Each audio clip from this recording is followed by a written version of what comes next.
Datorspēļu spēlēšana pēdējos gados ir pārgājusi no vienkāršas hobiju izklaides līdz veselai industrijai, kurā labākie spēlētāji pelna 6-ciparu skaitļus, un tiek prognozēts, ka eksporta apgrozījums 2018. gadā būs jau $2 miljardi. Ņemot vērā šī globālā fenomena attīstību, Garnes vidusskola Norvēģijā no šī gada augusta saviem skolēniem dos iespēju izvēlēties, mācīties spēlēt datorspēles vai apmeklēt ierastās sporta nodarbības. Lai skolēns varētu ņemt dalību jaunajā mācību programmā, viņam būs jāiesniedz iesniegums un jācer, ka tieši viņš būs viens no tiem 30 skolēniem, kuriem Norvēģijā tiks dota šāda iespēja. Kā norāda skolas pārstāvi, tad nav pamata uztraukumam, ka skolēni šādā veidā kļūs mazkustīgi. Eksporta mācību stundās skolēniem paralēli stratēģijas un komandas veidošanas prasmēm būs arī jāizpilda dažādi fiziski vingrinājumi, kas uzlabos skolēnu refleksus un izturību, kas var noderēt piedaloties lielajos turnīros. Jo šobrīd zināms, ka skolēni apgūst tādas datorspēles kā StarCraft 2,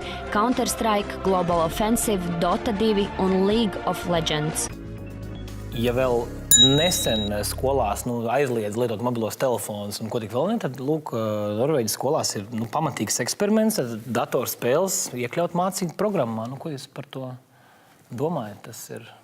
Tas, kas man mulsina šajā piedāvājumā, viņi aizvietot sportu ar datorspēlēm. Un šajā gadījumā arī minētās datorspēles nav tādas kustīgās, kur tu vari izskrieties, izdejoties, bet īkšķu muskultūra, protams, tiek uztrenēta ārprātā, bet vispārējais diezgan neattīstīta. Bet, manuprāt, ideja, piemēram, savienot sportu ar datoru spēli vai datorspēles elementiem.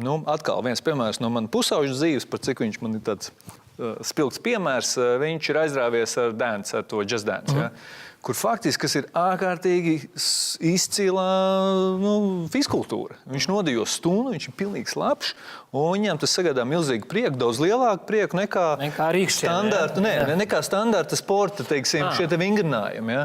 Un kā jums liekas, tagad mans bērns ir skolā labākais tecamnieks, teiksim, tur nezinu, kādā no spēlēm. Tas ir tāda lieta, ar ko jūs gribētu lepoties? Es domāju, noteikti. Es būtu ļoti lepns, ka arī mans bērns, piemēram, viens diezgan labi spēlē. Un es domāju, tas ir ļoti labi. Es domāju, ka nav varbūt tik svarīgi kādā jomā, bet svarīgi, ka cilvēks tiešām gūst panākumus. Un tās var būt arī e-sports. Un starp citu, ar e-sportiem var ļoti, ļoti labi pelnīt. Labākie e-sportisti pelnā daudz vairāk nekā mēs šeit studijā sēdošies, esmu pārliecināts.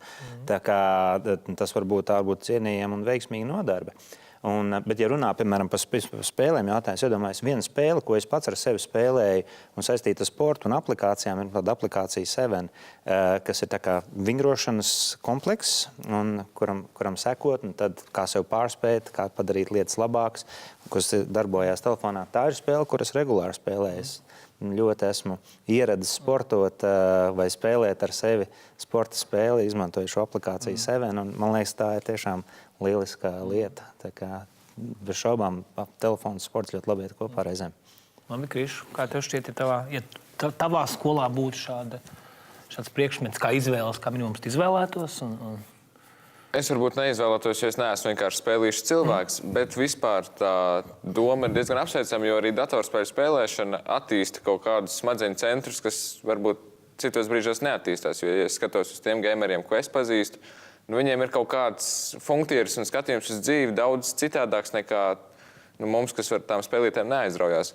Protams, aizstāt e-sportu un parasto sportu īsti nevar, tāpēc, ka tās ir divas dažādas ķermeņa daļas, kas tiek attīstītas. Manuprāt, tas, ko šis vingrinājums izdarīt, viņš mazliet, šobrīd diezgan noslēgts pasaules. Ir skola, kur mums liek mācīties visu, kas mums nepārāk patīk, un tad ir tas brīvais laiks, kad es pievēršos beidzot datorspēlēm. Ja?